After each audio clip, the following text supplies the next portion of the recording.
Are you struggling to keep your balance every time you kick into a handstand? Well, I'm going to show you 7 ways that helped me learn to balance every time I kicked into a handstand. All right, guys, let's get it. Yo, what's up guys, and welcome to Super Chad Fitness, where it's my goal to teach 1 million people how to do at least one calisthenic skill or movement. Tip number 1 is going to be how to get over the fear of falling. Most people who I work with who've never done handstands before are extremely scared of doing a handstand. They're scared they're going to fall on their face and get hurt. The number 1 thing I highly suggest you learn is learn how to do cartwheels and also learn how to do forward rolls. If you guys want me to do a video on this, please comment below.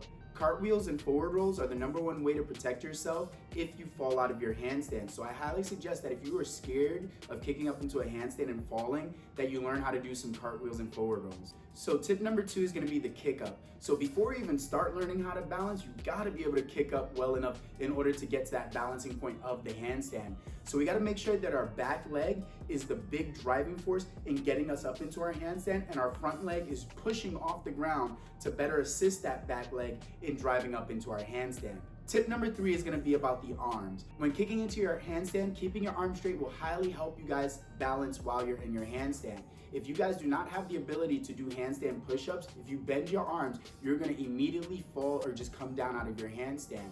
Also, keep your arms close and by your ears. The wider your arms are, the more pressure you're going to feel on your elbow, and it's going to be harder for you to balance. In time, you'll be able to do wider handstands, but just for now, for learning to balance, keep your arms tight by your ears. Tip number 4 is going to be about the hands. Now, hand placement is very big when we're learning how to kick up into our handstands. So when you're kicking up into your handstands, I highly suggest that you spread your fingers out so that way our hands have more surface area on the floor and give us a little bit better balance. Also, make sure that most of the weight is more closer to your fingertips rather than the heels of your hands. It's easier for our fingertips to grip into the ground and better establish our balance. So make sure that weight of your body is more towards the front of your hands rather than the back of your hands. Tip number 5 to help us balance in our handstand is going to be body tightness.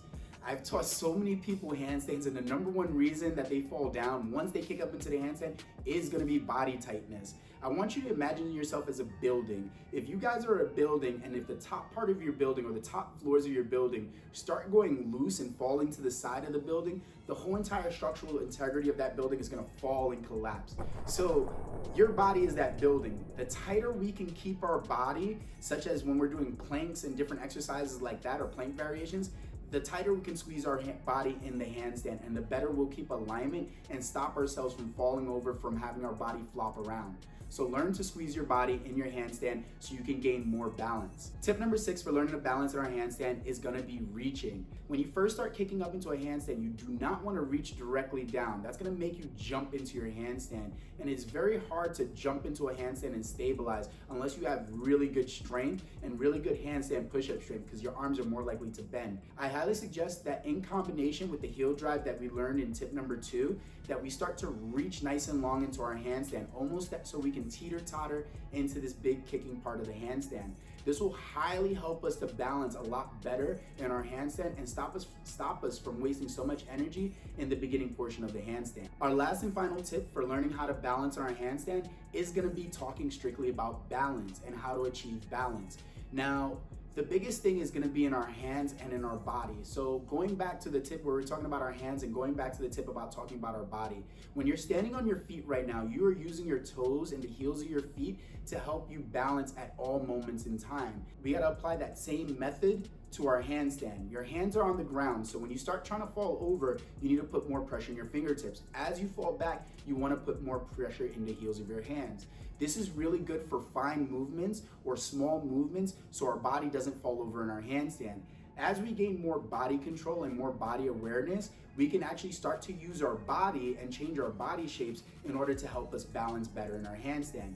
You highly see this when people kick up a little bit too hard and they actually overfall in their handstand, but they're able to arch their body and push their shoulders in the opposite direction to try to fix their balance as fast as possible before establishing their line. If you guys are looking for more help on your handstands, please check out my playlist over to the side. That way you guys can learn more on handstands. I hope this helps you guys out on your handstand journey. If this video really did help you guys out, comment, like, and subscribe, and I'll catch you guys in the next video.